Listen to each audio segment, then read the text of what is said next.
Hey yo, what's up guys? It's your guy Kimanzi 001. Na kama tulivyoahidi guys, hii ni ahadi na ahadi ni deni. 2026 tutakuwa tunawaletea Kimanzi 001 podcast kwa ajili ya kukuletea baadhi ya watu ambao wamefanya vizuri katika sekta kadhaa, wakuja hapa watu encourage, wakuja hapa watueleze story yao ya maisha, nini kilifanya waanze walichoanza, ni nini challenge wanapitia, na labda wamekuwa successful hivi, siri ni gani. Na tukakubaliana kwamba 2026 tumeka tick kwamba siri ni God. Watuambie hizo siri zingine ndogo ndogo hapa na pale, na sisi kwa njia moja au nyingine tujue njia ambazo tutaweza ili tufanikiwe. Na jioni ya leo, ladies and gentlemen, this is Kimanzi 001 and I'm here with my name is Brian Munyoki, the owner of Bunny P Technologies. The owner of Bunny P Technologies. Bunny P Technologies. The name is Bunny P. Why Bunny P? Jina Bunny P. The word bunny imekuwa derived from my name Brian. So I had to use this B to create my own name, ya bunny. Okay. So I had to get something. If ukiangalia the other bunny, the B-U-N-N-Y. The bunny, something to do with the romantic something. Kuna romantic ndani. But I had to put ndo itoke huko kwa mapenzi sana. Itoke kwa mapenzi, kuja unique, unique. So it is Bunny P. P nasimamia nini? Bunny Prince. Prince something to do with king. King. Frontline, something kitu kama hiyo. Alafu Bunny P, alafu Kenya pale mbele. Something to do with technologies. Kabla tuongelee Bunny P, Bunny P Kenya kampuni, tungependa kuongelea huyu Brian. Yes. Jina pili Munyoki. Yes. But I have that surname hapa katikati. Hiyo utaki kuongelea kwa sasa? I can talk. Ni gani? So because he's my name. Brian nani? Brian. So my full names is itakaa funny kidogo. Sawa. Because unajua our parents, we have been waiting for this moment. Ladies and gentlemen. Unajua our parents from before, unajua sasa walikuwa ile wana name after someone. Okay. But because me personally I'm a Christian, I had kukataa hiyo, then unajua something to do with Christian. So my name ilikuwa Brian Kamwatu Munyoki. Kamwatu? Kuwetu wako. I have to say it in real Kamba. Kamwatu. Usianze kuniambia eti Brian Kamwatu. Ikeni ya Nairobi nini. So Brian Kamwatu amezaliwa wapi? So Brian Kamwatu amezaliwa Mwingi Central. Area ya Muliungi, our MP. Area ya Muliungi. So mimi nimetoka Mwingi, ukienda na hiyo side ya Nguni, then una divert unaingia Moi. Kabla ukifika Karunga, una divert kidogo unaingia area ya Kalitini na Yumbu hapo katikati. Kunaitwa Moi. Ni Moi. Moi is my ward. So that is ward. Yes. So you are from Moi ward. Yes.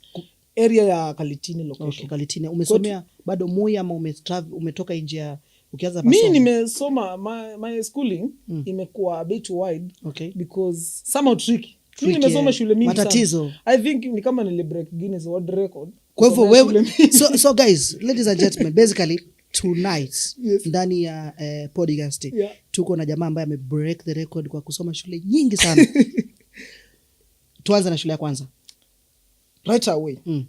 When my mom, I have both parents. Okay. My dad and my mom walikuwa pamoja, hawajikuwa na issue nini. So mimi nimelelewa na wazazi wangu wote wawili. My dad alikuwa anafanya hapo kwa court Mwingi, something. Then my mom kwetu tumezaliwa watoto wengi. So tulikuwa tunasomea our primary yenye iko pale Mshago.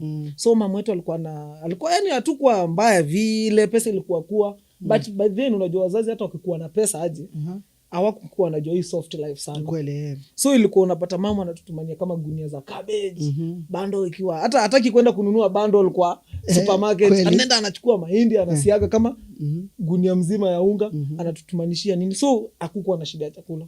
So alikuwa anasoma pale shule ya primary. Then my brother, our firstborn, bibi yake ni mwalimu na namshukuru sana. Nikiwa class 6 bibi ya your firstborn, our firstborn akanichukua place alikuwa posted. Mwalimu. My sister in law mwenye ameolewa na my brother. Kwa hiyo reason ya kwanza ya kuhama shule kwamba shemegi yako. Not my sister, my real sister mwenye ameolewa my brother na brother. Anaitwa Joshua. Joshua. So akanitoa primary ya pale Ushago. Tukaanza kwenda kuishi na yeye area fulani inaitwa Madhuki. So mimi nikaanza kusoma Madhuki primary na nikakuwa tunaishi na yeye nikamaliza mpaka class 8. Turudi kwenye geography. Yes. Umesema umetolewa ushago. Yes. Nimetolewa ushago ni ile like now we are Mwingi. Kwa hiyo Madhoke is a town. Nika town too but it's a bit because it's the center. By then it was center of Nguni, Moi. Madhoke town kanika nti? Ni town. Ni town too? Yes, it's town kidogo because iko na mpaka ma-DC nini. Yes, because I can remember when nilihamia Madhoke. Okay. I was a patrol leader wa scouting. Na Vedio anaitwa Kambi. Okay. Alikuwa a very good friend of mine. But I want to announce you something and then unajua back last month mheshimiwa hapa Mwingi Central alipeana bus Madhoke Secondary. Yes, so if you have noticed it. By the way mheshimiwa Gideon Mulyungi, this guy is from Madhoke na Madhoke wanasemanga ni town. Na for the first time kwa town ilipata bus. School bus. Na hata ya Karunga hapo kwetu unajua kutoka pia ilipata. Yes, kutoka Madhoke. Kutoka kwa MP. Kutoka kwetu nyumbani kwenda Madhoke. Kwa hivyo maendeleo ya pili ya mheshimiwa Mulyungi Karunga bus. Kuna school bus pale karibu. In fact hata venye alipeana school bus alisema watu waeke tu mafuta. Okay. Only that. Kama wewe ni wa hapa within your parent. Ikiatuma uta wewe. Weka mafuta kama ni harusi nini unajua bado mimi sijafanya harusi. So nikafile nilikuwa hapo wow cheers. Okay. So nikajua I'm one of the victims kwa benefited. Now let's get back. Kamaliza darasa la 8. Mimi nikamaliza darasa la 8 Madhoke. Kumaliza class 8. There is harakati. Okay. My brother and the sister. Si wako pale wana co-parent, wananiambia let's help this boy because walikuwa wanaona sharpness yenye nilikuwa nayo. Kweli vizuri. By then wakimaliza shule. Before my brother alikuwa anafunza Precious Moment yenye iko Nguni. Oh, Precious Moment Nguni. Nilikuwa napelekwa academy, tuition nini. Okay. That's why nika different na mtu mwenye anasoma public school. So nilikuwa at least max yenye niliattain class 8 nikimaliza it was different na wale watu wengine because I think I got 310. Ulikuwa unapelekwa turudi kwenye? Nilikuwa napelekwa Precious Moment. Precious Moment Academy. The guy anaitwa Mutuku alikuwa friend ya my brother because my brother subject zake ndo zilikuwa zina lead. Sawa anatafuta wale elimu best. Anawapeleka hapo kwa shule yake anafunza during the tuition. Then tunaenda na my brother. Mimi anaambiwa nasoma bure. So unaona mimi ni mtoto wa public na naenda nasomea academy. So basically bado katika time yako ya kusoma watu ambao walikuwa nakusomesha walikuwa kwenye captive ya kwamba ukiwa unasoma primary ni vizuri upate education ya academy ili ufanye vizuri. That was mentality. Because I don't think there is because hata kama sasa ukiangalia CBC those public schools ndo zina produce the best books compared to academy. Juu unapata kitabu kama inauzwa kama 2000 kwa academy. Then in public school inapeanwa bure. So uta prefer nini? Si ni kupeleka mtoto public school. Public. Yeah, exactly. Ukaenda ukapata marks mazuri pale. Mimi nikapata marks mazuri pale. High school. Na by then nimekuambia I was so good in scouting. Yes. In fact on I don't remember the year but nikiwa class 8 tuliendanga camp, Royal Scouts camp. Iko pale Nairobi. Unakumbuka nikiwa class 8 unakumbuka pale nyuma ya showground. By then showground haiko kwa counties. Ilikuanga moja ya Kenya. So pale Kawangware I think somewhere there Kibera kuna camp fulani iko hapo. Kweli. Niliattend kupata national bunch ya environmental and conservation. When was that? I think wakati wa Uhuru because Uhuru ndio alinipea badge State House. So Uhuru gave you a badge? Yes, for scouting. So in Mwingi basically we have we have a badge for environmental and conservation. So we have heroes. We have stars. Exactly. Beautiful. By then wakati wa Uhuru tulienda State House tukapewa. That was back in I think I don't remember 2014 somewhere there. 2014 we owned a badge from Uhuru Kenyatta. That's beautiful. Yes. Nilienda status tukapewa. Yes, na tukapewa full scout uniform. Nikiwa pale. By then I won it. Niligonga wasee wengi. I think we were around 700. But I was number 2 countrywide. Very good. Nikapewa hiyo badge because we were giving around 3. Walikuwa wanapeana watu watatu. Kwa kila sector kama ni mambo ya environment, kama ni mambo ya whatever nini. Sectors zilikuwa mingi kama venye unapata tourism nini. So whatever you are doing best in. Na remember niko class 8 by then. Baada ya class 8 tukaenda kwenye high school. So baada ya class 8 nilikuwa mgonjwa.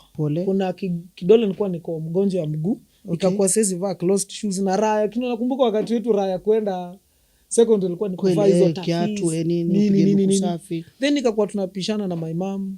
Shule yenye nilikuwa nimeitwa nakataa nikienda hiyo. Akaniambia acha nikupeleka hapa karibu. Ndio nikuchukuange na kupeleka hospitali. Ukaenda shule gani? Nikakuwa nimedevelop mindset. Nimepelekwa shule yenye sifai. Okay. Na yenye sikuwa nataka. Then nikapeleka huko juu. Sasa unajua kuna level fulani aungebishana na mzazi. Kweli mzazi. Umwambie parents zole yes, ndo guardian. Na niye analipa pesa na nikwambia tufanye hivi. I don't think you can change anything. So then from there nikapelekwa Kalitini Boys. Kalitini Boys. Yes. So na, you are wanaitwanga alumni of Kalitini Secondary School. By then tulikuwa na basi ingine noma sana. Moja mwecheche. Hakuna function ingetoka shule na nikose kukua pale. Yaani basi ikuu imetoka parking. Na ati mimi siendi. Noma. Nilikuwa noma. Lazima nijue event zote na nikuwa one of them. Ni vizuri. Connection. Listen. The reason is why nilikuwa nakwambia mimi nilisoma shule mingi. When I was there I was so clever. Okay. Mimi nilisema every day lazima niongee na mzazi wangu. Why? Because teachers there wako na simu nini. So I was so bright. Nilimake friends na walimu nini. Sasa nikakuwa niko na ujanja mingi sana. Na bad luck tukiwa form 2. In fact hata form 1 I joined leo. Ilikuwa anajua mimi ni naitwa Brian. Nilikuwa najulikana shule. Because hata ulikuwa celebu wa shule. Nilikuwa celebu wa shule because hata ningetoka dormitory nimedunga short na kashati nimekavaa tu kwa shingo peke yake, katumbo kako nje. Na watu wako kwa line DH. Mimi niko pale tu na banja kidogo, tunajua music inatoka kwa line. So unapata kwani huyu ni nani? Kwani huyu ni nani? In fact I had a girlfriend wa form 4 nikiwa form 1. Ukiwa form 1 ulikuwa na Eunice. Na alikuwa form 4. Mimi niko form 1. Do you know Eunice at Eunice alikuwa ametoka Mwingi. So do you know Eunice? No, not sai Eunice, kwa hivyo mlisauana. Eunice tuliachana after kumaliza shule nini hatukuendeleza because hiyo ni by then niko Kalitini. Mwaka gani? What you are doing guys, what you are doing, you are trying to find Eunice. Mwaka gani? Ilikuwa 2015. 2015. Eunice, kama ulikuwa class of 2015 shule gani? Eunice alikuwa anaishi hapo, unaona kwa Mwenge hardware opposite Musila Garden. Okay, kwa Mwenge hapa town. So alikuwa rich kid hadi. Nilikuwa namtembelea. Sasa ni hiyo ni vizuri. Baada ya shule so tukaenda. Then from there, luckily nikiwa form 2. Nikahappen ni strike shule. Okay. Then nikaenda mimi ni mjanja na kuna walimu walikuwa na deal na wao. Ikahappen nimeenda hapo nimeambia mwalimu fulani wa kanti. Unajua tunaweza kuja hapa hivi tukuleze mangumuju sasa strike inaendelea na watu mtatueleza. Kumbe huyo mwalimu ni snitch. Ameenda amwambia deputy principal ati saa Brian unajua. Na by then because I told you nilikuwa nafanya story environment na niliendeleza wakati nilijoin high school. Nilikuwa nimeenda science congress. Hizo ma science fair whatever. Tukua engineer ngilo nilipotezanga weighing balance ya lab. So ukakuwa walimu walikuwa wamedevelop mindset ya ni kama niliiba hiki na nikauza because alikuwa ananiona mimi ni mjanja sana. Naweza nikapigia mamangu nimwambie unajua nipitie kesho ukiniangalia. Mamangu hawezi kuja bila kaswiti nini. Kweli atakuja vizuri. So like huyu kijana mbona na socialize sana keep distance na wazazi eti asome ama nini. So alikuwa amedevelop mindset kama hiyo. So then from there strike ikiendelea venye niliongelesha yule mwalimu about kukula makeki. Siku ya kurudi after strike tukapata questionnaires na nikakuwa one of them to be suspended for good. Hiyo ni mbaya ukasuspendiwa. Nikakuwa suspended lakini my brother the one nilikuwa nakwambia alikuwa ananisomesha. Unajua ni mwalimu na ana connections za walimu wenzake. The moment tulifika hapo kulikuwa na DC, kulikuwa na makarau nini. Akasikiza the way these teachers wanaongea. This boy is going. Kweli. And my brother akasema hebu tupeni time kidogo niongeleshe huyu kijana tunarudi. Akaniambia my bro hapa nimesikia venye kumeenda. So now you are going home. Kweli. Be ready to go home. Akani prepare psychologically. Mimi nikasema wow, it's okay. Ile time hii shule sikuwa naitaka saa hii. Siitaki. Hata imeitoka vizuri. Sasa ndio nimeitoka vizuri. Then nikafukuzwa hapo, nikachukua vitu zangu tukaenda home. Bro tukifika home unajua hizi ni support, ni big boss pale home. Kaniambia wewe unataka kusoma sijui nini. Mimi na mtu wa simu nini. Na to make matter worse, my brother sasa I think ako 45 years. Na kitu mimi my first smartphone my brother ashaitumia. Na ndiye first born wetu. Mimi ndo nilimnunulia. Wewe ulinia brother ko first born wetu. Siku ya kwanza kufungua WhatsApp. Okay, ni wewe ndo. Mimi nilimnunulia. That's very good. So una compare na yeye ako 45 na as we talk now niko 20. Kweli. Na wewe ndo uko kwa technology. Wewe unaona? That's why the Bunny P technology. So unasikia ilianza kitambo. So From there akanipeleka shule fulani Kyuso Boys. Ukaingia Kyuso Boys. Na mimi kufika huko, miki wa klasi siko shida. Kweli. Nasoma vizuri nini. Lakini ukiingia outsider, ukifika usiku naona chakula za huku shule. Hapana, hii no. Mimi natafuta tu kama penyo na penya naendea machapo nini. Siku moja mwalimu si akajua kijana kumbe anatoka. Kweli. Siku nyingine tukaenda tukapata msemo mwenye anatupikianga chapo ako shughuli. So tunaafu kumgoja tuingie shule ma 6. Okay. Kumbe mwalimu amekuja na amelala kwa bedi yangu. Ukienda sasa unasema nimeshapita. Tayari nishafika. Yeye ananingoja. Ukakuta mwalimu ndo huyu amelala kitandani. Mimi nikifika 6 nilimpata hapo. Sasa nikaona hapa hakuna chenga. Hii ni shule ya pili naenda kufukuza. Kweli. Nikakuwa pia nilikuwa ngana tusikia. By then hata nikienda hiyo Kyuso Boys. Nilikuwa ngana dem fulani nilikuwa natoroka hiyo shule na naenda shule yao. Kwa hiyo fulani alikuwa Eunice. Alikuwa anaitwa Kate. Kwa hiyo tena Kate. Alikuwa anaitwa Kate mpaka leo tunaongea lakini aliolewa. Kwa hiyo ukahamisha shule na ukaongeza body count. Na body count. Sikuongeza body count. In fact kitu nashukuru all those friends. Tujai kuwa na that intimate sana. Okay. Baada ya Kyuso, ilikuwa tu luckily ni God. Let me say ni God because pia mimi nilikuwa nataka. But ingekuwa mbaya. Ingekuwa mbaya.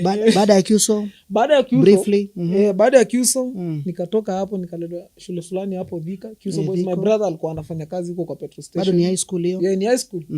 Nikifika Thika pia tena nikatolewa hapo. Thika nilikuwa Chania Boys. Chania Boys, That was public school. Public. Nikitoka hapo nikapelekwa shule fulani inaitwa Star Spring Academy. Then bado nikafukuzwa hapo. Okay. Nakumbuka ni 4 classes. 4 classes hizo. Nikafukuzwa Star Spring nikaenda shule fulani ilikuwa inaitwa Shiners Group of Schools. Mimi nimesoma Shiners Group of Schools. Shiners Group of Schools. Nimetoka Star Spring nimeenda Shiners Group of Schools. From there mambo yangu bado ikaharibika tena. Nikaenda shule fulani ilikuwa inaitwa Motherly Care iko Ruai. Motherly Care Ruai. Ni kama something to do with the orphanage. Ilika ni kama huyu kijana aski wacha tumpeleke kwa watu wanateseka. Watu wanateseka nini, watu wako hivi. Then nikamaliza hapo. Okay. From there nika-attend hata hiyo yote ndio. So form 4 kamaliza kwenye shule ya nilimaliza shule ya I think Kalitini, Kyuso, Chania, Star Spring, Shiners na 5 schools. Kwa hivyo ukamalizia Chinas. Nikamalizia Motherly Care. Yes. Ukamaliza form 4. Baada ya kumaliza form 4. Then from there nikaingia ukapata grade gani pale? Nilipatanga B-. B-. So na hiyo kuruti yote kubadilisha shule B-. That's very good. Ukaenda university. Nikafanya hapo KCA Roysambu. So KCA nikachapa CPA. Accounts. Yeah. So you are a CPA accountant. Yes, mimi ni accountant. Tuongelee job. Yeah. Umeandikwa kazi tayari? Mimi wakati nilimaliza shule kuna kitu niliweka kwa akili yangu. Okay. Nikasema sitaki kuajiriwa. Hata wakati nilikuwa na tamak from form 4 to university. Okay. What option do we have kama tutaajiriwa? Unajua job you just create. Okay. Tuna create job. You just create job. Because if today you can look for a capital. Uko na ideas zote za create job? Exactly, because let's say mtu amemaliza form 4 normal person. Okay. Now uko hapo so unaweza enda mjengo. Unapata tu pesa kidogo because to start a pala ya fruits unahitaji tu hata kama 3,000 na hiyo ni pesa kufanya within 1 week. So baada ya Brian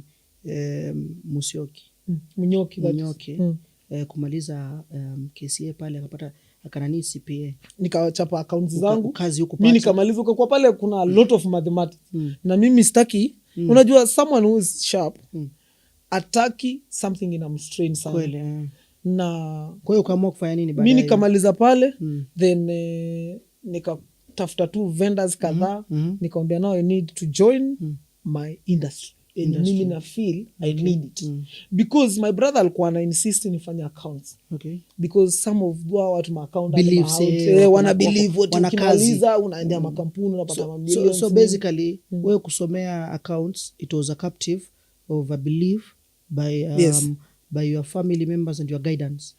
So unajua from the word go our family kutoka home ali nimetoka wana believe kama wewe hujasoma huwezi succeed in life. Make it. But of which is very the generation that is changing their mindset. Yes. So that's why I was talking of you need just to create because whatever I'm doing right now I just created it myself. Okay. I remember one of my cousin nilimuuliza anataka job because yeye anafanyanga hizo majob za kuuza mahindi nini ma cereals.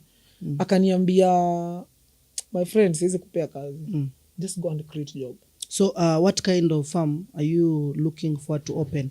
Sasa baada kwa mkuu umemaliza accounts lakini usifikirie kwa nao after sasa hiyo ulifikiria firm gani ambayo utafungua mabiashara ama maybe nini ambacho utakifungua? Wakati nilimaliza kufanya accounts nilisema sitaajiriwa. Okay. I will employ people. You employ people. Because I know people they are different. So wakati nilisema I will employ people because mimi mwenyewe nimefanya accounts. Really? I look for a firm whereby I'll get professionals. Okay. Na I have them ready and they are proven that hiyo kitu naitania my company whatever you want to do is proven. Right now niko na audits more than 100 right in my company. Now I'm just giving you an example. Really? So if nikiendea if me I'm able nikiendea more than 100 companies nawaambia mimi niko na huyu na is proven na even we have insurance nini so huyu mtu hawezi mess up na your. Kwa hiyo hii ni idea unafikiria kuifungua? So this is just an idea. Okay. Na before I start this I had to look a way to reach out kufungua this company. So a way to reach out kumaanisha ukafungua kitu kingine, what are you doing now to make sure that you reach to that goal? No, whatever I'm doing right now nilianza kampuni. Umeanza kampuni? Yes, another one to reach out kufungua hii firm because is what I'm professional. I'm a accountant. Okay. That is what I'm professional in. So I had to look at side hustle. Whatever I'm doing now is my side hustle. So kuna ile kitu nataka kufanya. Okay. Because if you don't have money, you cannot start anything. Na huwezi endea mtu kumwambia I have this idea and this and this and this and yeah. So I started a company for Bunny P Technologies. Bunny P Technologies. Yenye ina deal na story na internet. Something to do with software engineering. And something to do with IT. Something of wakati ulifikiria kuifungua labda kwa sababu kuna hizi zinaitwa shareholders and sponsors. Do you have did you reach out to people so that you can open? Personally, let me use this word, I'm a sharp boy. Okay, sharp boy. Na I can remember nilitafuta nilienda area fulani kulikuwa na new someone an introduce about internet. Okay. Then I had to go door to door marketing company yenye mimi sina. Ukamarket company yenye mimi sina. Okay. Now so I was going there. Unaambia sisi tunauza internet. So can we install internet for you? Kweli. Unafanya mtu kazi. Yes. So mimi nikipata client. Yes, mimi nikipata client naenda naituma mzee na mwambia unajua niko na client mahali na unajua mimi nimemwambia tuna work na wewe. So we just go there because you need money. Just go and install internet and your story issue. Pale hapo wapi hapo? So but that one I was doing it in Athi River Mombasa Road. Athi River Mombasa Road. Yeah. Mimi hapo ndo nimespecialize naishi hapo Athi River Mombasa Road. Kwa hiyo whatever shifted you kuingia kwenye mambo ya technology ni kwamba ulikuwa unafanyia mtu kazi ama labda I created my own thing. That was my idea. That was your idea? Yes. But ikachukuliwa na mtu mwingine? Not really. Haikuchukuliwa na mtu. It was just a stepping ladder. Okay. Nilikuwa nataka at least I have the clients. Okay. Na as I get client, unajua hapa napata referrals. Okay. Nalipa kitu kidogo then I look for my gadgets. Okay. Definitely katika hii harakati I had to get whatever I needed na nikaanza kampuni. Na huyu mtu kwa sababu yeye alikuwa anaona mimi ni mjinga. Hizo our client wote nilikuwa namletea. Nikawachukua wote. Okay. So now ndio na run all my company yenye inauza internet, yenye inafanya software engineering na something to do with IT, CCTV and Bunny P Technologies. Tuongelee ofisi ya Bunny P Technologies. Tuweza kupata wapi? Umefungua ofisi labda? My offices zote ziko Mombasa Road. Personally me, you remember boma yangu ya Ruto? Okay. There was a houses zimejengwa na Uhuru. Pale Mombasa Road zinaitwa Great Wall. Mimi naishi hapo. Na unajua internet office haihitaji kukua ati kwa mall ati nini because hakuna mtu anahitaji kukuja pale. They just need to make calls. It's mobile job. So mimi nimefungua ofisi yangu pale Great Wall Mombasa Road. Watu wanaweza ni reach out pale watu wenye kwa Mombasa Road. Okay. So far nimespecialize na Mombasa Road. Do you look forward kwa sababu sasa hivi section of youth, the section of people in Generation Z, we are looking forward to jenga mwingi. Yes. Na kwa kujenga mwingi we are looking forward kwamba tuweke priority na tuheshimishe mwingi. Kuhakikisha kwamba tunaleta vitu tutafungua vitu huko. Kama unataka kufungua biashara si lazima upeleke Nairobi. Unaweza fungua huko. Kama ni podcast tuanze, studio tuanze show zetu. Kama tarehe 18 tuko na show mwingi. Watu wamezoea kwamba wakitaka enjoyment ya shows, unapata watu wanaenda kama Nairobi ama Quiver, ama wanaenda maybe Kitengela, Kitui Lama Lounge, ama anangojea Churchill show. Kwa hiyo tukatake initiative ya kwamba to pull up, na kwa kuwa mimi niko vizuri katika pulling people together, bringing people together, nikaongea na watu kadhaa, tunaendelea kusaidiana, na pia wewe ni mmoja ambao unatusaidia. Je, una look forward kufungua ofisi Mwingi ili tuweze ku reach out Mwingi? So the reason is to why me I don't have office in Mwingi. Okay. And Mwingi Stars Show is happening in Mwingi. Kweli. Na basically is iko Mwingi. Kweli. So personally the word that nimekuambia from the word go, just create. Whatever I'm doing now, I'm creating a job opportunity in Mwingi. Okay. Job opportunity, Yes. Because right now we are talking of this podcast in Mwingi. Kweli, I'm one of sponsors in Mwingi Stars Show. Kweli, right? Na tunashukuru. Na mimi sina client yote within Mwingi. Kweli. So it means that hata kama kuna mtu atatoka Nairobi na akuje show Mwingi, atakuja kwa heshima ya Bunny P. Yes, Bunny P Technologies. Na the thing is, leave alone hosting the internet in the event. I don't have any client within Mwingi. Okay. Tukimaliza event mimi nabeba virango vyangu narudi Nairobi. Okay, tuongelee. So whatever I'm doing now, I'm just creating a good environment. Nikitaka kuja Mwingi, this is a Bunny mwenye alikuwa kwa Mwingi Stars Show. So it will be very easy for me. Kwa hiyo ndo reason moja kwamba una partner na sisi kwenye Mwingi Stars Show, kwa sababu unataka kutengeneza environment. There is a good potential. Kuna potential kubwa kutengeneza environment. And as well Mwingi Stars Show is connecting people. So many people, and is a platform for watu wa Mwingi. Okay. Something of sort, and high open. Okay. Watu wengi wataona mambo pale. Yes, so get something. Asante sana. So ladies and gentlemen, this is Brian akiwa CEO wa Bunny P Prince Technologies. Ameweza kushirikiana na sisi katika show yetu ambayo inakuja Mwingi Stars Show tarehe 18, ambayo ni show ya kutuleta pamoja, tu enjoy, tuwe na wakati mzuri, na pia kwa njia moja tu experience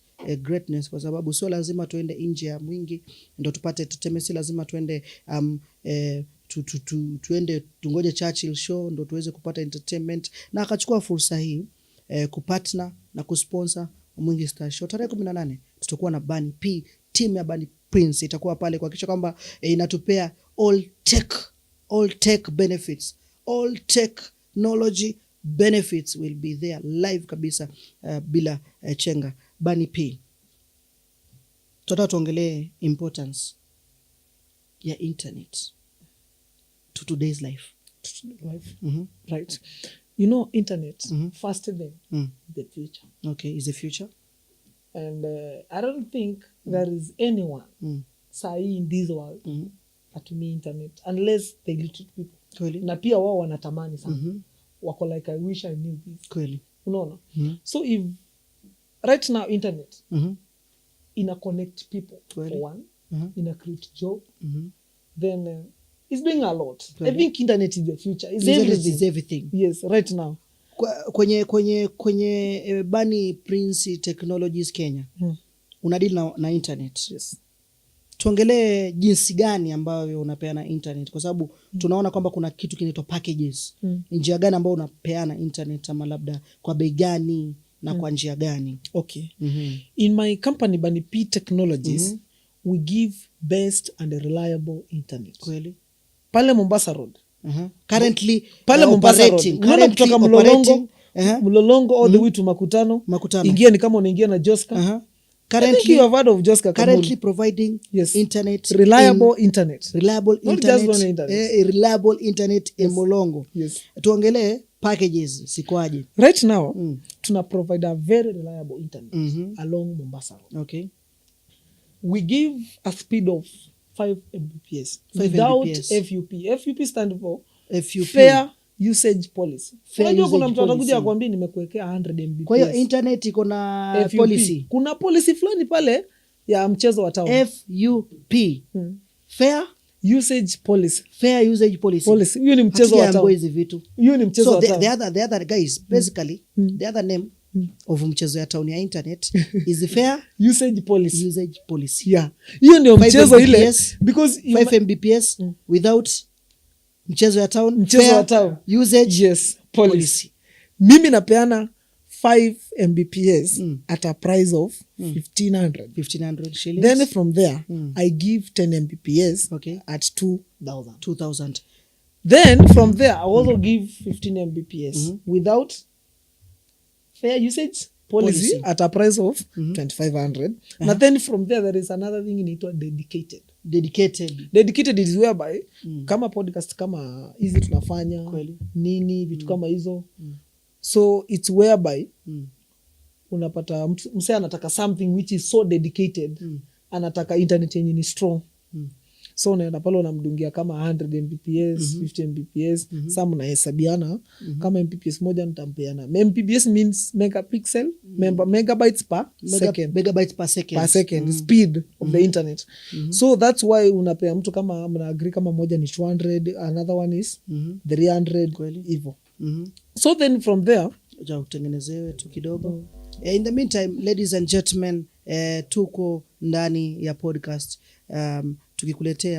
tukileta story ya jamaa ambaye yupo kwenye technologies currently.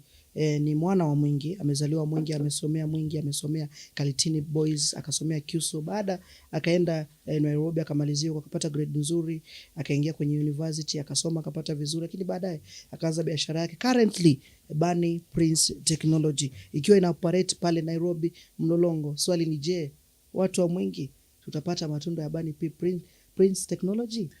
Exactly. Because the internet is the future. Soon we are coming to Mwingi. So long as umeona nimeanza kukuja mambo tu ni process. Soon we are coming to Mwingi. Na strategy. Tueleze challenge moja ambayo ma-customer wana experience kwenye internet packages. Yes.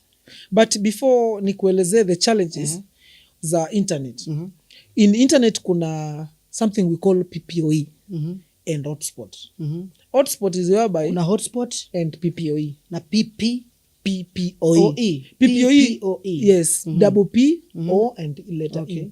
That's it's whereby unapata mtu amewekewa router yake kwa nyumba, it's independent. Kwa hiyo router independent. Hotspot is whereby you get access points. Access point kanaweza kuwa routers, inaweza kuwa hizo TP-Link, Runji, nini watu wenye wana internet wanaelewa. Can be hizo machines. Sasa tuongee na wenye waelewi kama mimi. So internet, hotspot, PPOE nimekueleza nikakwambia ni independent. PPO ni independent. Kama uko na router kwa nyumba yako uwekewe username yako, uwekewe password yako, unapea familia. Na pia unaweza access watu ambao wana join. Yes. No, hotspot it's whereby you get a system, una configure, internet inaingia pale, is pay to connect. Okay. So whereby you have the system. The system is configured with your till number or where money inaingia. Either bank, pay bill, whatever. So then from there, if you pay 10 bob, you are connected 1 hour. If you pay 20 bob, you are connected to maybe 5 hours, 3 hours. This happens whereby, unajua Nairobi watu wanafanya kazi the whole day, mtu anakuja kwa nyumba 2 hours, nini. So unahitaji kutumia tu data time kidogo. This whereby tuna provide hotspot for clients kama hao. Kuna watu wengine wanafanya forex nini trading nini wanataka full time wakiwa free kwa nyumba. So that's why wanabuy. Kwa hiyo kitu kimoja kinachanganya watu kwenye wifi ama kwenye internet ni PPOE ambayo hii ni router unaekewa permanently kwa nyumba yako. Na hotspot hiyo ni ambayo the hotspot is whereby kama ni plot. Mimi kama as a ISP, internet service provider, I look for a way venye nita reach out all those clients wafikiwe. Is either I use those gadgets because ukiona kama Safaricom venye wadekanga boosters, hizo zinakuanga repeaters in every town, ndio network ifikie kila mtu. So I can have repeaters in every plot. Ile plot. Tumeelewa na tunapenda kwamba na we are proud Mwingi kwamba pale Mlolongo tuko na kijana wetu we have our son pale ambaye ana provide watu internet. Lakini kuna mtu ako nyumbani anauliza sawa bani pia lobby Nairobi.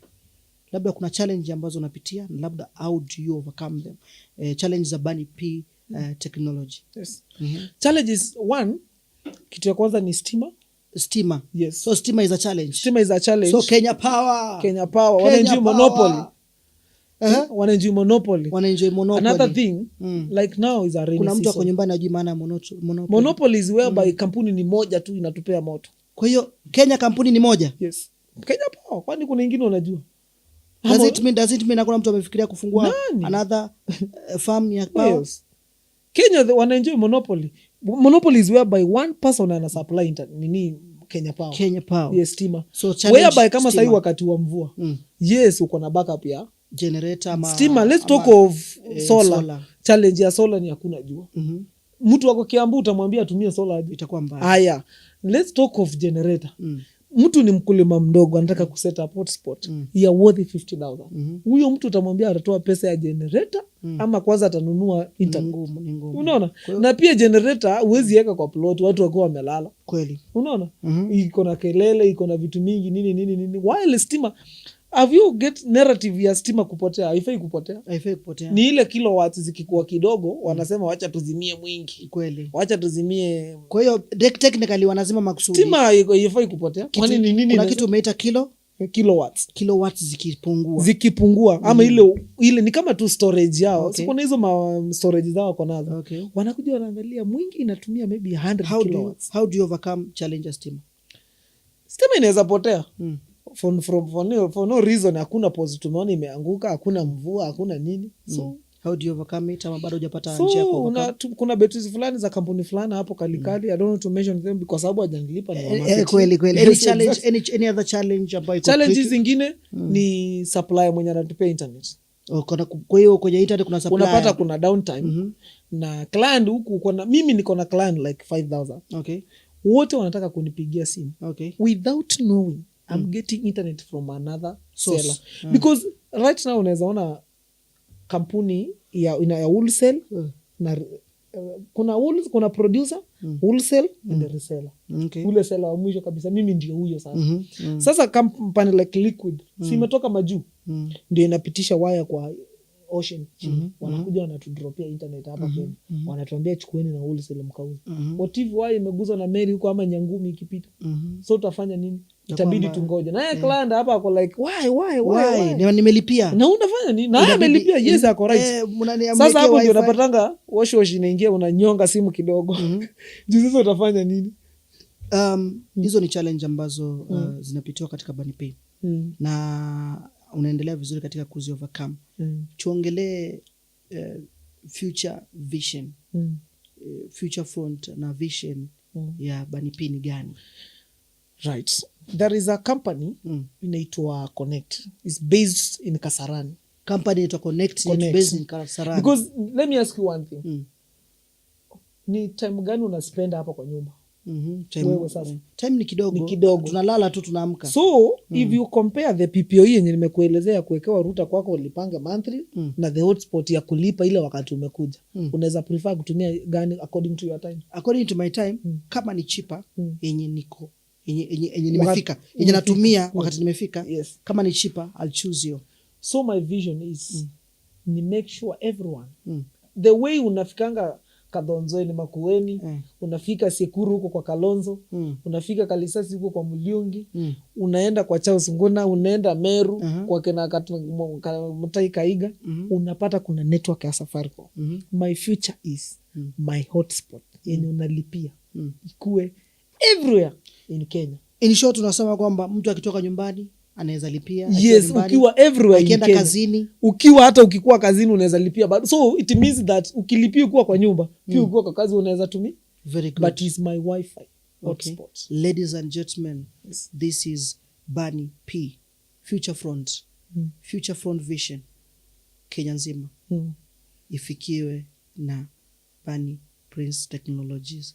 Internet. Hii ni ndoto na hii ni vision ambayo kwa njia moja nyingine inaweza fanikishwa. Mtuombe sana, mtu support. Ukiona Banipay pale Mwingi Stars Show, make sure unamuencourage na unamwambia bro, ile ndoto nilisikia ukisema, tunaomba Mungu sana ifanikishwe. Na Mwingi Stars Show tunapiga vizuri sana. Itakuwa nzuri sana. Itakuwa mbaya, tutakuja na magifts nini? So kwanza tuambie kwanza Mwingi Stars Show ni nini umetupangia Banipay? What is it in place? What is it in place? What is benefits? Whatever shall we get? Whatever anything utaona pale something to do with online. streaming online itakuwa under courtesy of Banippi Technologies. Kwa hivyo streaming live ambayo itakuwa pale zote itakuwa courtesy, na pia clients wote watakuwa wamekuja pale wenye umelipa wote. Okay. There will be an option. Usikuje umepiga hesabu ya data, wasi hata usinunue data. Kuja pale tu na kakumi kako una stream. live. Kuja pale tu na ka 5 bob. Uko online una chat. Like we'll make things simple. Because if you compare with other companies zenye zinauza internet and data, because sitaki kuunderrate any company, I will be less cheaper that day for the purpose of Mwingi Stars Show. Kwa hiyo ladies and gentlemen, hii ni ahadi na ahadi ni deni. Tarehe 18 pale ndani ya Mwingi Stars Show, Bani Prince Technologies inasema kwamba internet itakuwa pale free kabisa. Ukiwa na shilingi 10 unaweza kubrowse. Ukiwa na shilingi 10 unaweza chukua msanii pale kaiwa akiimba saa hiyo, umweke status saa hiyo. Ladies and gentlemen, Bani Prince ndani ya mjengo. Now Bani, one message to the community on sector ya internet. Whatever I can say back to my community, ama watu wote wataweza kunifikia ama nini be determined, kuwa focused, usiogope kitu. Nothing is impossible. Really?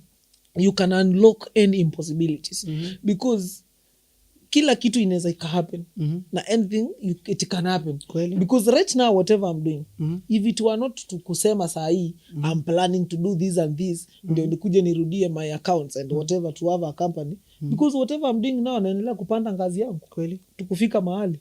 So anything can happen. Okay. As simple as that. You can unlock any impossibility. Anything can happen. Yes, anything can happen. Yes. Nomba kwa dakika moja tu, kwa dakika moja. You tell the great people of Mwingi why choose Bani Prince Technologies. Why Banippi? Why Banippi? For one, Banippi, personally me, I'm very determined. Yani sifanyangi kitu ni fail. And mi mwenyewe whatever I'm doing, staki ni fail. Kweli. And that's why I can prove wrong and say my company is one of the best. Okay. If kama nita fail, if it were for me, if I had all possibility, if I had all resources, mi hata ningeendea internet mahali natengenezwa ama tengeneza yetu. You remember story of Elon Musk? Elon Musk, yeah. Watu wenye wanatumia Starlink hapa Mwingi ama wenye wanatumia Starlink hata Nairobi, hiyo internet inatoka wapi? Kwa that company ya Tesla, every day and night I'm thinking of those things. Where can I get something which is mine? Ikifeli watu is just because of me. See, I'm not relying on anyone. Okay. So the reason is why I can choose Banippi is one of the best. Okay. If it were for me, because unajua tumezaliwa humble background, hakuna pesa, hakuna nini. If it were for me, I won't fail anyone. Bani Technologies. Why choose Bani Technologies? Ladies and gentlemen, the great people of Mwingi, it is the best. Tumeongelea technology na tumeongelea section moja. Yes. Tumeongelea internet. Naomba tugusie software engineering. Software engineering. I think my company is only that sija reach out so many people. You remember those big events? Okay. Like in Mwingi, we are paying tickets through Tills Direct. Tunatupia tayari show yetu tutalipa direct to the Tills. Na by the way tumepin till on TikTok. Tumepin TikTok. So unaweza lipa ticket na pia inapita hapa kwenye YouTube. Kama unatazama YouTube hapa till namba imeandikwa wa support. So unaweza lipa ticket yako hapo. Kweli. Till tumeweka pale. It's not just because ati kuna shida yote. It's just the process. Kweli. Of making goods better. Kweli. So ndo niingie kwa Till, I was talking of this. Big shows like Kamba Festival, Churchill Show, Churchill Row. Yes. Those shows unasikia wana share links. In internet. Customer mmoja ako Mwingi, Delta, mwingine ako Mavoko, mwingine ako Garissa Stage, mwingine ako Musila, mwingine ako hospitali, mwingine ako wapi. How do you manage them? Huyu amelipa internet date 10. Huyu amelipa date 20 nini. So there is that system. That's why I choose Banippi Technologies, whereby I'm dealing with something that needs software engineering. So whereby I can start a software from scratch to zero. Do you think wewe sasa unaweza nunua data ya 10 bob, huyu ananunua data ya 40, huyu ananunua data ya 20. In Safaricom, who manages those things? Not seem to. That is just system. A system, a software. That software I'm talking software about. engineer. So I can generate a software from scratch to something. Kwa hiyo Bunny P sasa hivi unaweza generate a software from scratch to something. Mwingi, so, we have a person who can generate a software from scratch. Right now tuko na software inaweza manage internet for hotspot and pia internet. Right now tuko na software zenye tunauza zenye zinaweza manage point of sale kama ma supermarkets nini duka nini. Tuko na pia yenye inaweza manage rentals. Tuko na pia yenye inaweza manage hotels nini. Hotel of those point of sale. Like we have that system zenye zinaweza manage. Yani just to make work easier for you. Bunny P technology. Bunny P technology. Na internet na software engineering. Something to do with the technology. Kuna mtu yes, ako pale kwa nyumba. Okay. Ako nyumbani na anatazama na labda kwa njia moja alikuwa na ndoto ya kuanzisha technology company kama yako. What advice do you give such a person who wants to be a technology, who wants to have a technology company like yours? Having let it be in you. Usikue unataka because umeona nafanya. Acha ikuwe ndani yako. Na once it's inside you, just do research. Kweli. Because if kama uko na interest. Mi vitu zingine hata sikuwa najua. I remember nikianza story ya internet. Kuna msee alinigonga sana. Si unajua hapa Kenya tu story ya Kenya. Niliosha vizuri. Kitu naweza nunua hata 5 bob. Napata naweza izua kama 2000. Kweli. Unaona? So as you grow, as you na learn. So if kama uko na interest, advice naweza nikakupea, don't give up. Don't give up. Hata kuenda aje. If it were to give up, mi ningekuwa moja because at first I was so much challenged. Mimi haikuwa rahisi nikianza. It was not that easy. Yeah. Pole. Tumeongelea vitu vingi, tumeongelea maisha yako ukiwa shule, tukaongelea baada ya kumaliza university, ukaten CPA. Baada yake ukaanza biashara yako. Kwa maisha yote niko na njia, kwa njia moja nyingine umekuwa advised na watu kadhaa. What is the best advice have you ever been given? The best advice, I will mention 3 people. Watu watatu.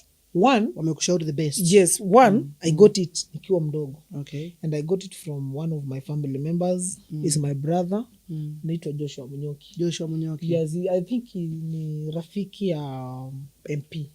Wanajuana. Member of Parliament for Mwingi Central. Mwingi Central Mulungi. A friend for everybody. Yes, a friend for everybody. And then aliniambia, be confident and determined. Okay. Never give up. Anaitwa aje jina yake? Anaitwa Joshua Munyoki. Joshua Munyoki. Right now alikuwa headmaster Lundi Primary. Then all of a sudden mambo ya kazi nini ups and downs, sasa yako no. John Munyoki alikuwa headmaster wa? Joshua alikuwa Lundi Primary. Then akaenda teacher. Akaenda no. One of the best teachers. Hata ukiuliza sahi alikuwa Kepchechea nini vitu kama hizo. Akakupatia advice. Yes, akanambia never give up. Never give up. Be determined. He was there just to motivate me. Despite mimi naelewa kitu ananiambia ama sielewi. The second person is the guy nilikwambia nilikuwa nataka kazi. Okay. Nilimwambia nataka job. Okay. The only thing aliniambia, job is created. Job is created. Just create. Job is created. Yes. Kwa hiyo Bunny P ukaomba kazi. Yes. Ukaambiwa job is na that's created. Bunny P nimekwambia the word from the word go. Usitake kukaa chini hivi ati you script me I want to be this and this and this, I want to do this. My friend, let me tell you. One thing you need to know. Whatever you want to do, let it be in you. Kweli. And say I told you about creation. What is software engineering? Software engineering. You just create. You create. You think of badala mtu akiwa kwa nyumba hivi afikirie. Those people created AI. Kweli. Those people created gaming. So we have a lot to create. Those people created ChatGPT whatever. Those people created DeepSeek. Kweli. Those people they just create. The word is create. You know. So usikae tu ati ukae chini uandike nataka kuanza kuuza kuku. Let it be in you. What if I start selling second chicken? Advice. What if we create. Yes. So job is not our job is created.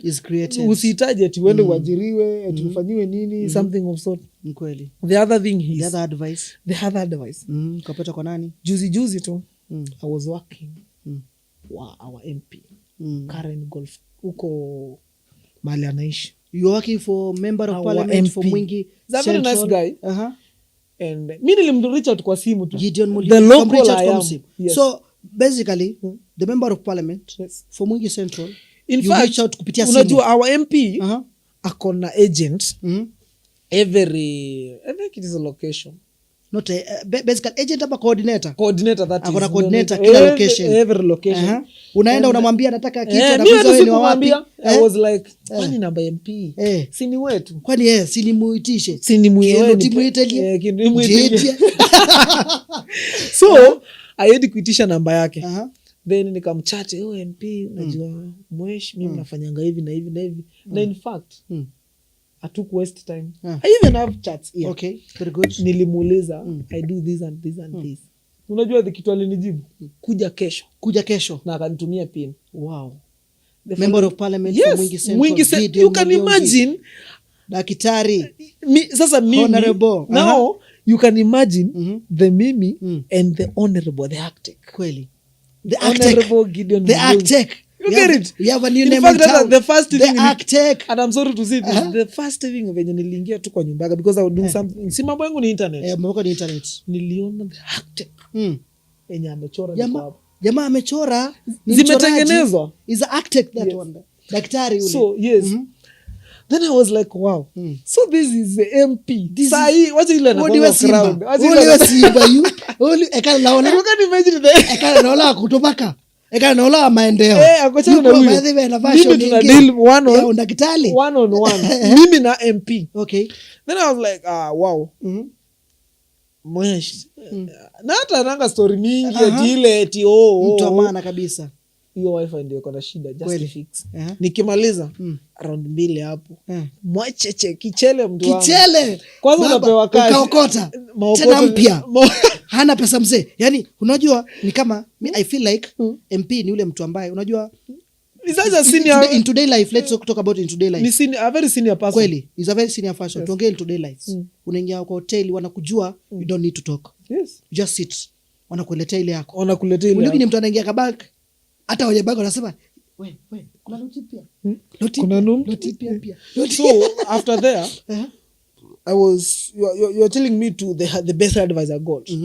Ndio nikapata hiyo gig kwa MP. Then I was there tukafanya na yeye because I was doing something with the internet, cameras, nini, installation, pale nini tukafanya kazi. Then from there, kuna kitu aliniambia. So the best now we are being advised by the Mwingi Central MP. Yes. Dr. You can imagine mimi si kijana wake, mimi si nani, but amna relation. But alimind. Kweli. Akaniambia hakushauri. The only thing aliniambia, unajua nyinyi Gen Z amsikilizangi. Atusikilizangi Gen Z nyinyi amsikilizangi. Atusikilizangi. Advice kutoka kwa mheshimiwa. Yes. Sisi Gen Z atusikilizangi. Amsikilizangi. But I want to tell you, learn to listen. Then I was like, okay. Ladies and gentlemen, learn to listen from the Mwingi Central Member of Parliament, Honorable Dr. Gideon Mutemi Muliongi. Gen Z, nyinyi Gen Z amsikizangi. The advice, learn to listen. Sisi wewe Gen Z amsikizangi. Through our own Gen Z, our own fellow Gen Z. Mheshimiwa akatu advice. Sasa sio uli advisewa. Ni sisi tuli advisewa. In fact, because I have to share these. Tukaadvisewa, tukaambiwa nyinyi sasa Gen Z amsikizangi. Learn to listen. An advice from Member of Parliament. Mwingi Central. Na siwezi sahau hiyo. Dr. Honorable. Architect. Yes. Gideon Muliongi.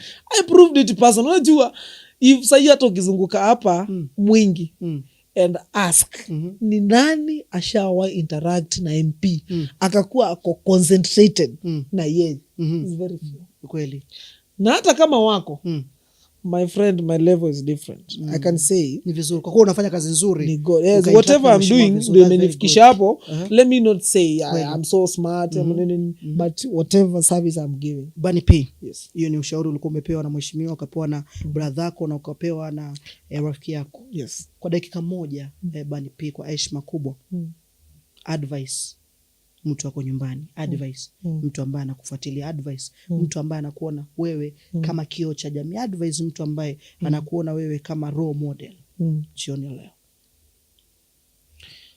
Kwa wakati kama huu, kama mimi Bunny P ambao nasambaza internet and giving out software engineering services, mimi kwa kitu ambacho naweza ambia mtu ako pale nyumbani, wakati kama huu, kamera ya nyumbani hapa ni gani? Kamera nyumbani ndio hii hapa. So watu ambao umetulia hapo nyumbani, take it from me, nothing is permanent. Every situation inaweza ikachange. You know, hao watu wenye wamesoma kitambo, you cannot compare them na the generation we have today. Kweli? Mtoto ambaye ako grade 10 sahi, usishike mic, can challenge you. So don't underrate anyone. Anyone can change the game. Ladies and gentlemen, Bunny P, Brian Munyoki, CEO Bunny Prince Technologies. Advice of the day, do not underrate anyone. Do not underrate anyone. Yes. The possibilities inaweza kuwa kubwa sana. Anaweza kukusaidia. Yes. Bunny P, tumeongea mambo mengi leo. Tumeongea kuhusu technology. Yes. Kwa dakika moja naomba utuambie ni kitu gani ambacho unahisi unaweza kibadilisha kwenye technology, kurahisisha technology part of business.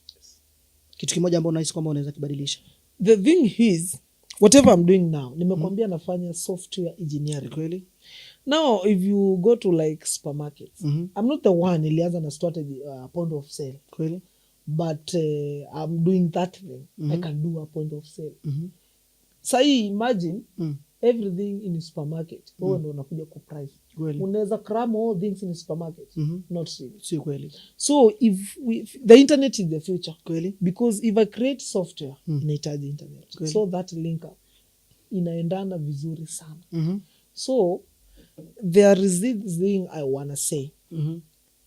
The future is very close. The future is very close than way the people think. What the people vile watu wanafikiria, so vile watu wanavyofikiria saa hii, the future is so close. The future is so close because if you go round Mwingi, kuna watu bado they have no CCTV cameras. Okay. Kuna watu ambao watumii point of sale, wana struggle a lot na calculation za mahesabu za mikono, nini. While you can have that POS. POS ni point of sale. Kweli? Yenye unaweza ukachukua kama umeuza, kama someone who dealing with gas, nini anauza, unakuja umesema sahi stock in, umeleta gazi 100, stock out, umeuza gazi 20. Na that thing is calculated automatic. So you don't need to struggle. That's why I'm saying the future is very close. It's very close than the way people they're thinking. Talk of Elon Musk. That guy usually inspires me a lot because he's one of the richest guys. Because akona prove ya kuniprove that I'm capable of whatever I'm saying. In fact, by 2052, watu wataanza kwenda kuishi Mars. Kweli? Mars. Wataanza kuishi Mars by 20? Is Mercury, Venus, Earth, Mars. Mars, the fourth. By 2050s. By 2050 tutakuwa tunaishi Mars. Wasai wametuma ma robots huko wamejenga. Walipata oxygen hapo ina support. Something to do with life ya binadamu, walienda wakafanya testing nini. So he's building a city. Okay. In Mars. So inawaka namfuata sana. And in Kenya, I believe I'll be the next Elon Musk. In Kenya, ladies and gentlemen, in Kenya, the first Elon Musk ever to be seen, richest, the tech guy, will be coming from Mwingi. Mwingi City. So we are going to challenge kina Jeff Bezos, kina wote kabisa, tutoa challenge. Because internet is the future. Because kama saa hii Kenya, niambie ni nani atumii internet? Kweli ni watu wengi. Mtu mmoja tu niambie ni nani? Bunny P, tumeongea mambo mengi leo. Na kwa kwa njia moja nyingine tutaendelea kuongea kwa sababu internet ni kitu inakuja na vitu vipya. Kwa hiyo tukiwa na section nyingine ya kuongelea technology tutakutafuta kwa ajili ya kuongelea technology. Niko na swali moja ambalo linasumbua watu jenzi wengi. Okay. Nasumbua watu wengi wanakuja. Only one question.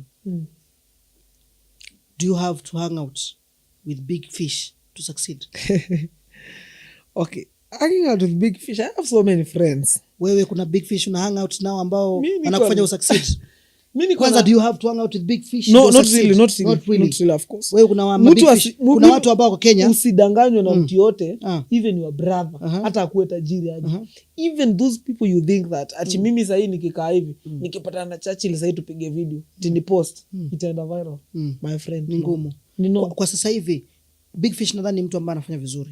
Do we have kuna mtu ambaye anafanya vizuri Kenya ambao ana hang out Mombasa Road, I think unajua those campers when unaona kwa media people like Katumbi wa Choma, Kaviru, Ricky B, Msami Kioko, those people doing campers. In fact they were doing the same thing you are doing. Okay, yeah. Na juzi tu umeona Ricky B ame-announce hiyo club tour yake Kamba Festival. Na club tour Ricky B baada ya show kuliendaje kwani festival? Let me talk of it. Tumezoea Ricky B and Nicholas Kioko wakiwa pamoja wanafanya what's happening za ndani pale za ndani za ndani za ndani za ndani share mwanangu za ndani shake. So the thing is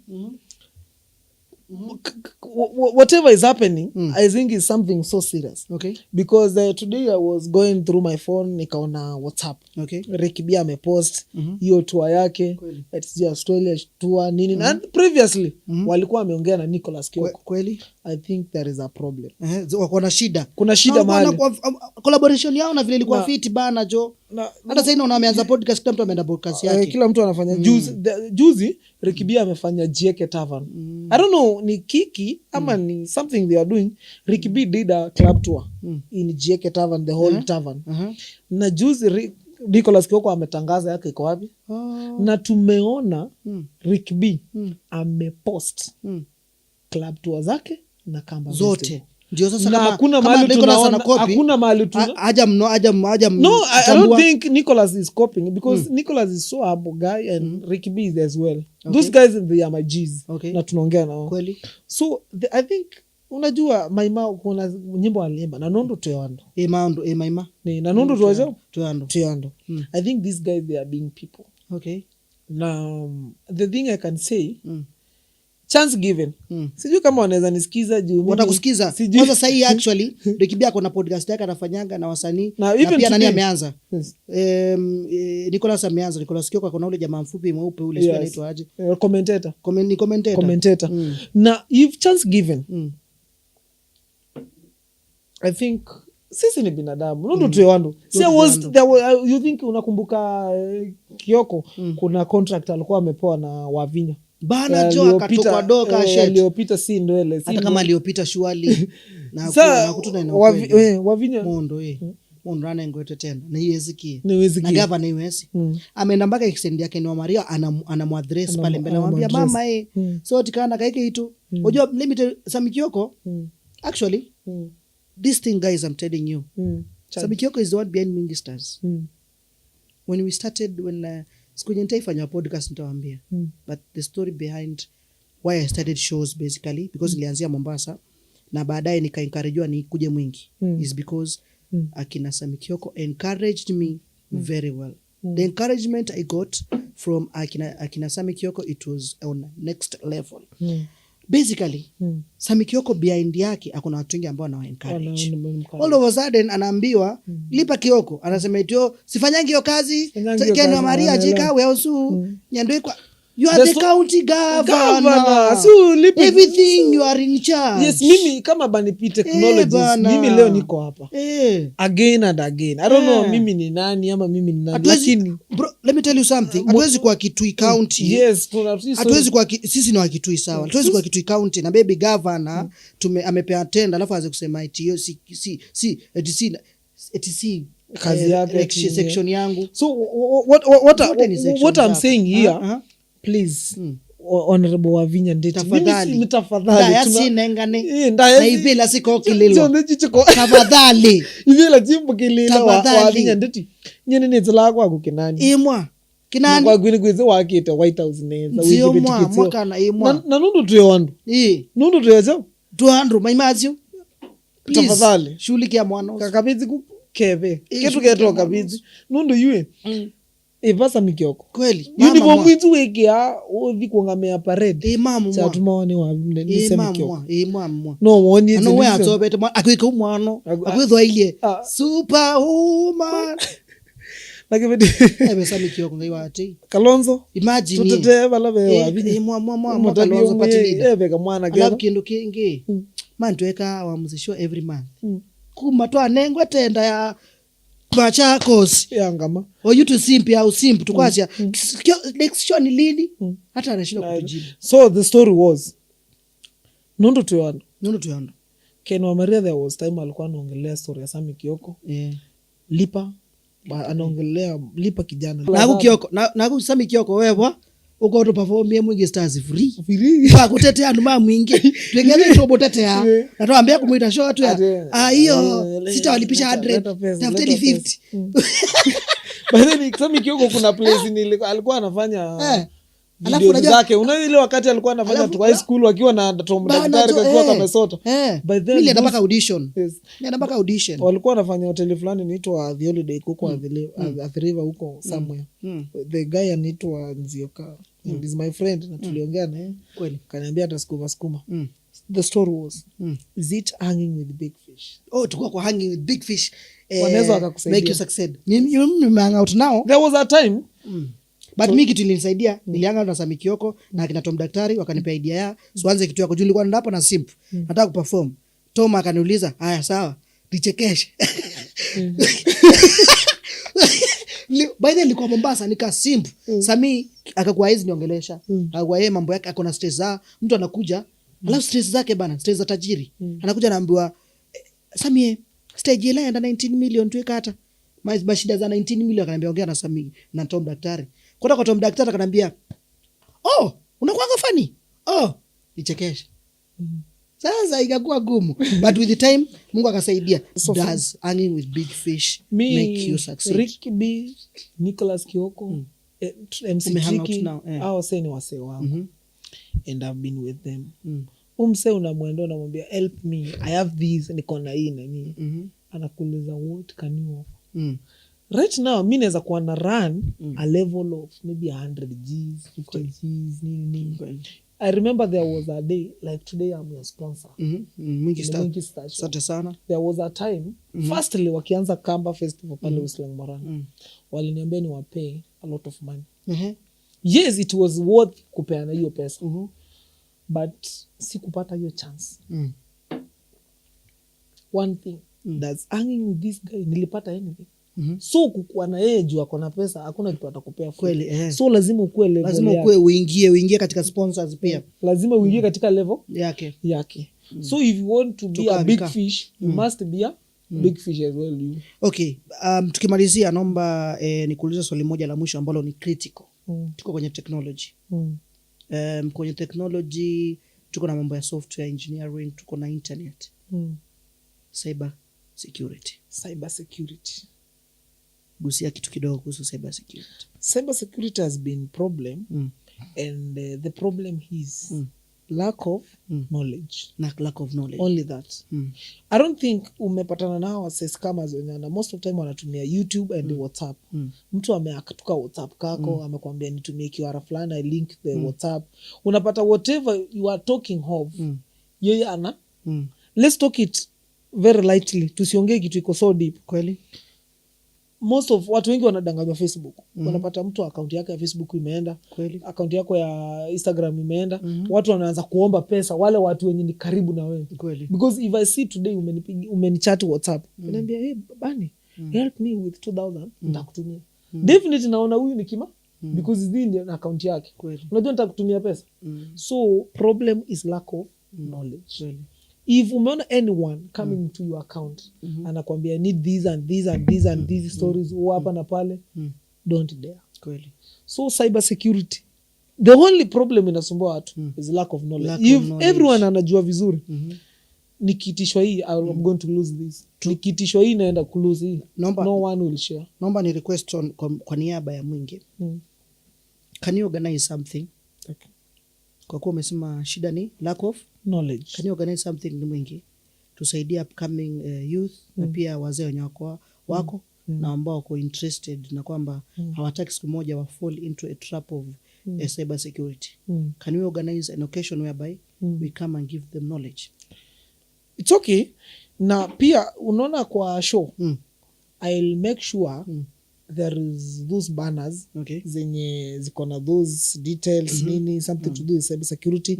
Those is the space is wide. About something to do with utakuwa na key option something information. The key information yenye at least itasaidia waelewe what is internet. Alafu sasa baada ya hapo waende wafanye deep. Then we can make an audition something of sort nini. Unajua this thing ni ule mtu mwenye ako interested. Unajua kuna mtu mwenye anapenda kuchoma mahindi sana. Kuna mwenye anapenda kukua hii, kuna mwenye anapenda, because if you look at some ones people kama wenye Tanzanians that person ni music kweli. If you look person like Anscan mtu kama Ayoliza mtu kama producer Tito wa kina Maxwell kweli. Producer wa Tito ndio anaproducea Katicha, by the way Katicha is my cousin. Okay, Katicha Maxwell. Maxwell and those guys they are doing well kweli. And there are those people mtu akiingia mahali anafanya vizuri, because huwezi compare Hangla inafanywa na Maxwell kweli na Hangla inafanywa na msanii mwingine mdogo mahali kweli, because it depends with the producer kweli. Even this podcast we are doing here it will depend with the Josh Creative. Yes, Josh Creative. Kwa sababu Josh Creative ndo anahusika na production team, because the previous that we did with Msioka Kiambi the one will do the guy wa is it zote zimefanya na Josh Creative, zote zimefanya na Josh. They were so audible, sound yake iko sawa and watu wanaweza reach out kweli. Because it's only that sisi hataki kuwa sisi ndo napea Josh kazi eti sisi peke yetu as well kazi. Yes, kuna watu wengine wanataka kufanywa video zao kweli. Ukiona watu kama Tina Clara wako na videos wanafanya ni mwingi kuna TikTokers wengi they can script wanaandika video because wako na Josh wao hapa anawaproducia video wanatoa movie kweli.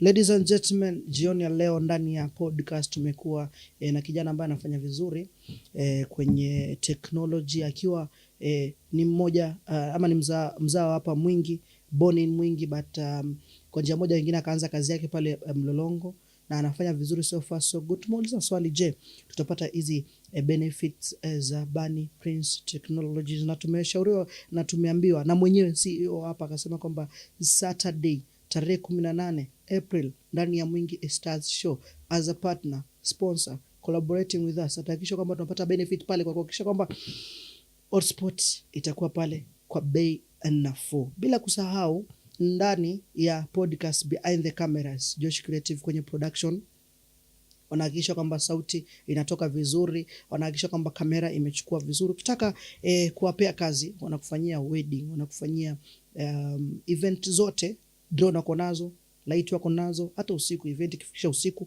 uko rest assured kwamba picha ambayo utapigiwa ni nzuri, video ambayo utapigwa ni nzuri. Bunny Prince, kwa dakika moja tunaweza kuwa tumesahau kitu, sisi ni binadamu.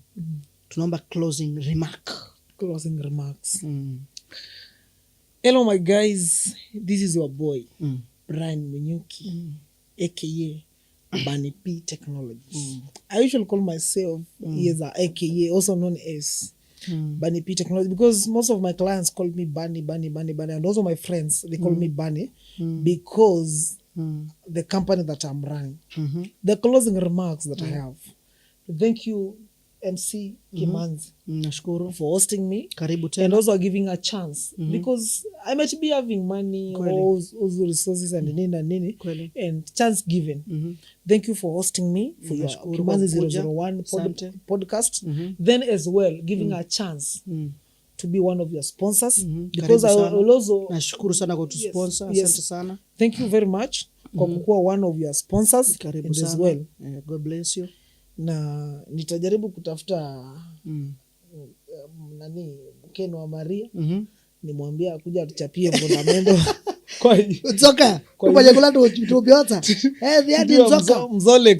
Thiadi nzoka ikwete ngali na hivi ndo tukwenda kuota. By the way, let me tell you, in my house, I usually play Mzolex sometimes. And there is one of my friends anaitwa Rosie and Rose and Mzolex mwingine nimezoea kuita Mzolex na Esi one of my good friend. Esi akona job kwa na uzongera rada anaitwa Marion. I get it. Ati mama Mzolex. Mzolex wananitanga tu Mzolex because you know when you are doing internet, by this is a freelancer job. Right now mimi niko hapa I'm making money kweli because kuna watu wananunua hotspot, kuna wengine wanalipa internet nini na expire nini. So niko hapa while I'm making money kweli. So they don't trust where do I get money kweli. So wananiekelea Mzolex yake ni wamari wananiekelea Mzolex yake ni wamari. So Mzolex ni kama sasa ile wash sasa sasa aueleweki vizuri unapata pesa aje kuuza sharp boy. So my closing remark, thank you very much Show because hii show ni yetu kweli.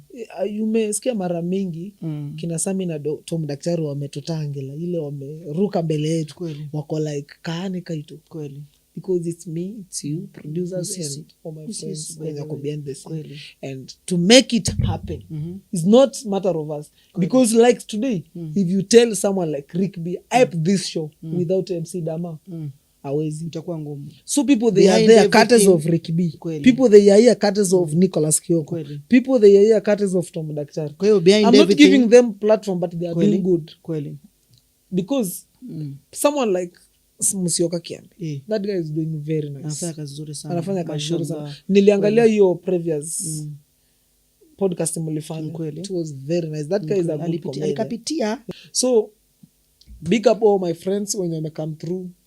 Na my mom, my dad, my brothers wote mwenye kwa Mombasa anamaliza universities, anafanya engineering ya mambo electricals hapo TUM technical. Anasoma TUM? Yes. But sasa anamalizia. Mimi nimesomea TUM bro. Yes. Ameingia mwaka gani? Amemaliza sasa ni kumaliza anamaliza. Unajua miaka mimi nimefanya mambo mingi sana so I don't have time ya kuhesabu umeingia lini ama lini, lakini sasa anaenda kufanya. Bachelor yangu ni ya TUM man. Yeah, anafanya electrical engineering. So big up kwa watu wote wamenifanikisha mimi kukua kama mimi because everyone tumeshapatana na yeye kina Phyllis kina Esther na bila kusahau I have a very beautiful daughter anaitwa Helena. Salamu kwa Helena. Very smart mtoto ako 1.5 year but naweza nikaenda job more than 3 months but lakini atakumbuka this is my dad kweli. So big up sana msichana wangu utakuwa mkubwa na mambo atakuwa rais mtarajiwa. Yes, rais mtarajiwa atatoa kwa block mtoto wa tajiri yani mtoto wa tajiri yani mtoto wa tajiri kweli. So I'm very happy nafurahia and nashukuru Mungu sana kweli for being me kweli because whatever I do though I got advice from people kweli but I depend on me. Okay. Because nikiweka any dependence on anyone kweli my friend things won't work. So I'm very happy to be here and I'm the owner of Bunny P Technologies. Na tutakuwa pale Mwingi Stars. Na tutakuwa pale Mwingi Stars Show. 18. The services that we are offering we are giving out internet kweli, tunapeana hotspot services kweli. If you need any something to do with the software engineering start from scratch. Hata kule ukuje uniambie I feel like mimi nataka alamu niamshange saa 5 kweli.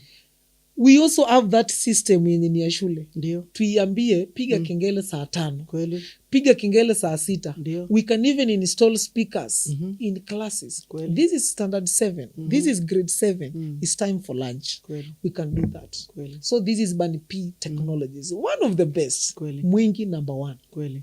Sisi tunahitaji viongozi ambao wanayotusaidia. Ndio. Gen Z wenzangu, mimi niko na kura yangu nimekalia hapa. Ni kweli kura niko nayo. Je, akona yake huyo unamtazama? Je, akona yako? Usianze kusema eti huyu ni mbaya eti nini. Pigia huyo mzuri. Huyo mwenye unaona ni mzuri. Kura yako ndio itakutoa block. Kweli. So whatever you are doing, wacha kura yako ikuwe sauti yako. Kweli. Yes. I'm very happy to be here. Nashukuru. I think this is one of my very very first podcasts I've ever done. Karibu sana. And nashukuru sana. And nimefurahia and I think he's one of the best. Congratulations. Yes. Nashukuru. Mimi nashukuru na tupatane Mwingi Stars Show. Tarehe ni 18 Tarehe ni 2026. Mark the date. One of the biggest. Yes. Na tumewaambia na tunawanauzia. Yes. Huu ni mwanzo. Yes. This is the start. Festival inakuja December. Yes. Mosela Garden. Na itakuwa mbaya sana. Itakuwa ingine Mwecheche. Yes. Itakuwa na mpaka Color Fest. Hii sasa hii ni kionjo. Yes. Hii ni kionjo experience. Sasa let me tell you one thing. Tuambie. Acha hiyo let me warn those guys. Hawa Mombasa. Kwa one.